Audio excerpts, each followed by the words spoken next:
കുറച്ചു പേര് ഒരു സൂ കാണാൻ വേണ്ടി പോയതാണ്. അവരുടെ കണ്ണിൽ അവർ കണ്ടത് ഒരു നായക്കുട്ടി അവിടെ പെട്ടുകിടക്കുന്നു. അതിനു ചുറ്റും ഒരുപാട് കടുവകൾ. ആ നായയെ കടുവ തിന്നുമെന്ന് ആലോചിച്ച് നോക്കിയിരിക്കുമ്പോൾ കടുവ നായയുടെ അടുത്ത് ചെന്ന് കുശലം പറയുകയും കളിക്കുകയും ചെയ്യുന്നു. അല്പം കഴിഞ്ഞപ്പോഴാണ് സൂവിലുള്ള ഒരാളോട് ഈ കാഴ്ചക്കാരി ചോദിക്കുന്നത്, എന്താണ് ഇങ്ങനെ?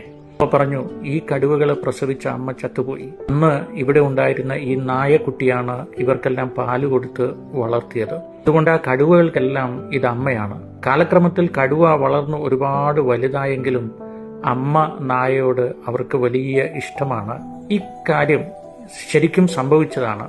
ഇതിൽ നിന്നും മനുഷ്യൻ ഉൾക്കൊള്ളേണ്ട ഒരു പാഠം എന്താണെന്നറിയോ?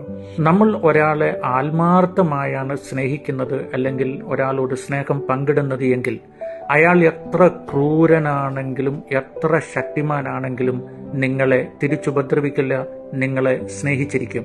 കാരണം സ്നേഹം കൊടുക്കുന്നത് പോലെ തിരിച്ചു ലഭിക്കുന്ന ഒന്നാണ്. So deposit love in everyone whom you meet and you will withdraw the love from